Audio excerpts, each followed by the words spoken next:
Bung Hanta, saya mau minta analisis Anda dong, mengapa timingnya sekarang dan mengapa yang ditugasi adalah Puan Maharani?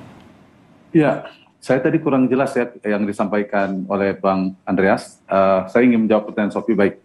Saya kira karena PD Perjuangan sadar betul ya, karena dinamika politiknya semakin kencang, politiknya, skema politik itu arah-arah koalisi sudah semakin mengkristal. Jadi menjadi penting bagi PD Perjuangan.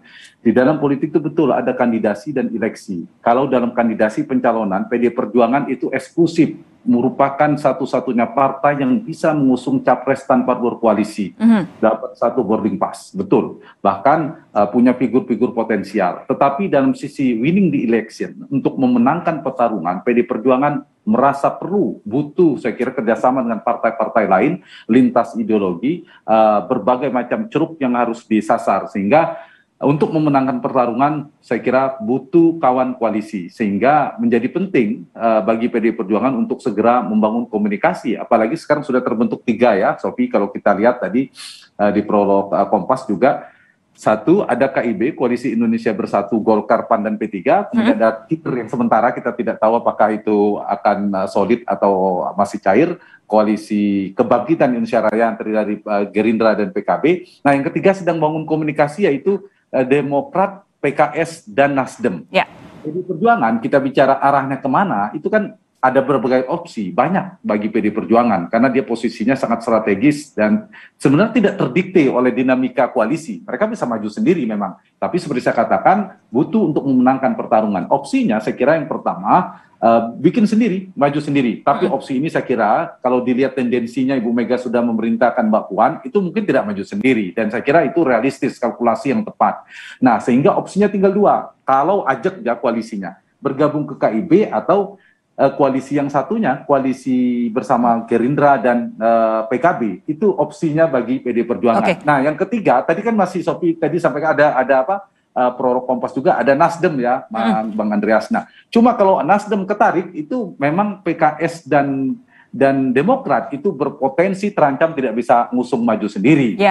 Sehingga karena PDIP kan sudah membuat ini, Pak Sekjen PDIP sudah membuat garis batas kemungkinan PD Perjuangan tidak berkoalisi dengan PKS dan Demokrat. Nah, jadi opsinya saya kira mungkin PD Perjuangan akan bekerja sama dengan berbagai macam partai yang sedang berada dalam pemerintahan. Apakah dengan KIB atau dengan KIR soal opsi nama. Anda tadi sempat bilang bahwa kalau yang ditugaskan adalah Mbak Puan, artinya kemungkinan besar akan koalisi. Apa maksudnya? Apa signifikansi Puan Maharani dengan kemana arah strategi koalisi PDI Perjuangan?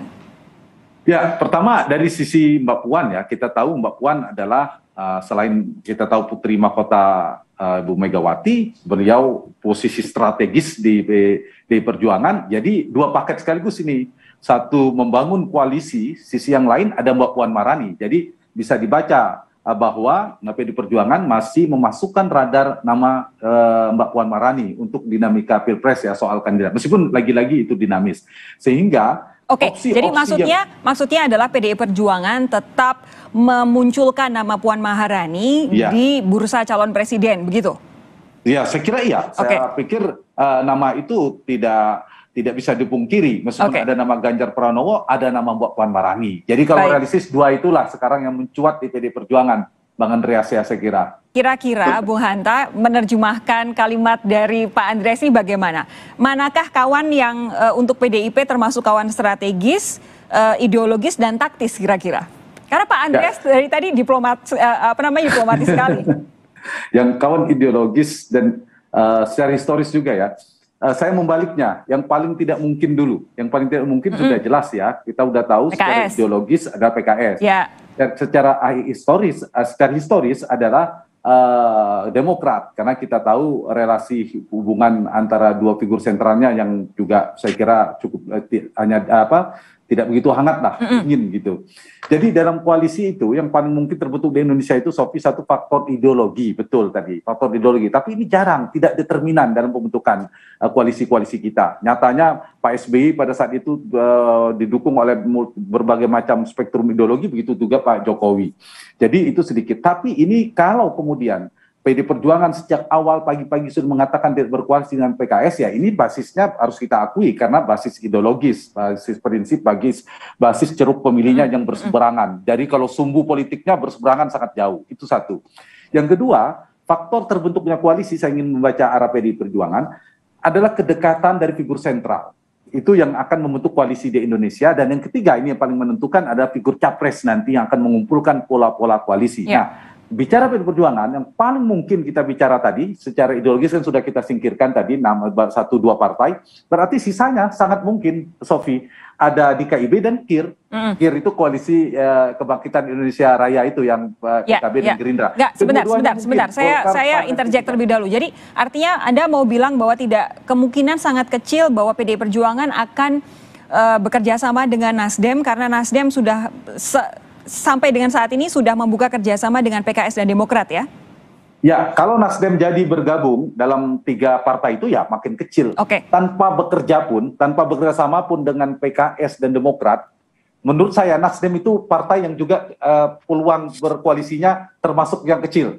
Tapi lebih besar dibanding Demokrat dan PKS lebih besar. Tapi dibandingkan Golkar, PAN, P3, Gerindra, dan apa tadi? PKB, nah itu paling mungkin.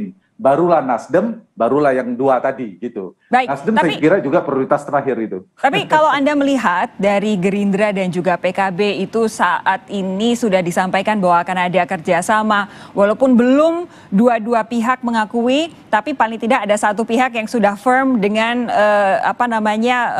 pencalonan Prabowo dan juga Muhaimin Iskandar. Apa yang bisa Anda lihat dari hal ini? Apakah mungkin PDI Perjuangan juga akan bergabung ke situ? Nah, yang santer di awal kan ada nama Prabowo Puan. Kalau arahnya ke sana, maka sudah jelas arah koalisinya berlabuh ke sana. Tapi kan belum tentu. Nah, kalau di KIB itu arahnya kita sementara nama yang bergulir di sana Bang Andreas adalah Ganjar katanya. Nah, maka bisa berlabuh ke sana. Jadi PDIP ini bisa kedua-duanya. Tinggal Mbak Puan nanti ada 3 opsi kalau bisa bicara nama sekarang, Sofi. Bisa Ganjar Puan, bisa Ganjar dengan si X, atau yang ketiga Puan dengan si X. Gitu. 3 opsi itu tidak jauh-jauh dari itu, pasti antara 3 itu. Baik. Tadi dari pernyataan Pak Andreas yang saya garis bawahi ini menarik sekali. Pak Andreas bilang mengapa Bu Mega terkesan skeptis terhadap koalisi ini pasti juga akan memengaruhi keputusan berapa poros, berapa koalisikah nantinya yang akan maju ke pemilu 2024. Tapi kalau Bung Hanta menilai saat ini cara-cara partai politik berstrategi, cara mereka membuka komunikasi, lalu simbol-simbol yang ditunjukkan, kira-kira nanti kita punya berapa poros sih menuju 2024 yang paling masuk akal? Ya, betul. PDIP termasuk variabel yang menentukan kita menjadi 2 atau 3 poros.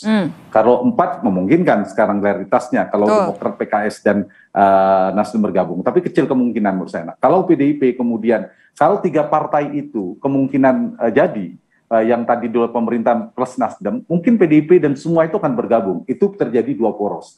Nah, tapi bisa juga 3. Saya sih berharap ya boleh-boleh saja 2 atau 3. Tapi 3 nanti kan kita tetap ada 2 putaran ya untuk mengurangi potensi besar kontraksi politik kalau 2 poros yang bipolar gitu. Kalau tripolar kan agak ketegangannya pecah begitu ya? Iya, pecah. Nah, dari sisi PDI Perjuangan saya kira tidak hanya itu, Sofi, dibacanya dari sisi menentukan berapa poros, tapi penting juga adalah menentukan nama. Tadi Bang Andreas sudah bilang ini hak prerogatif Ibu Megawati. Tapi kalau saya boleh menganalisa, ini dilemanya justru di situ. Dilema dalam makna harus berhati-hati ya. Masing-masing punya komplikasi politik. Tadi dari opsi saya nyambung yang saya sampaikan tadi. Kalau Bang Andreas tidak boleh, saya boleh dong ya menganalisa ya Bang Andreas. Satu misalnya, kalau Ganjar berpasangan dengan Mbak Puan, maka ini sama-sama basisnya sama PDI Perjuangan, sama-sama Jateng. Itu tidak bagus buat PDI Perjuangan, karena untuk memenangkan Indonesia harus bekerja sama. Dan itu bisa menjadi musuh bersama bagi partai lain.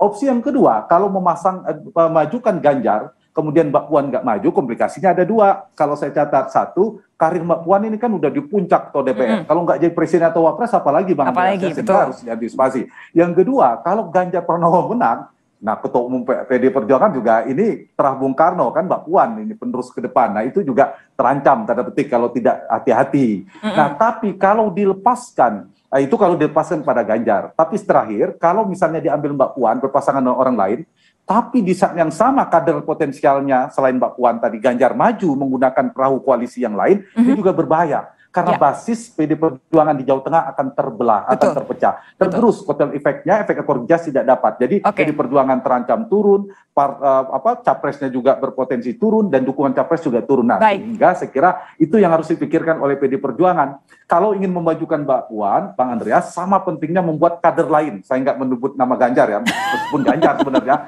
itu dipastikan tidak boleh maju juga, supaya suaranya tidak tergerus. Sama pentingnya. Tapi kalau Ganjar tidak maju, Mbak Puan ya saya kira bisa solid juga suara PD Perjuangan. Baik, Bung Hanta terima kasih sudah bergabung di Sapa Indonesia malam hari ini. Sehat terus, kita jumpa lagi lain waktu ya.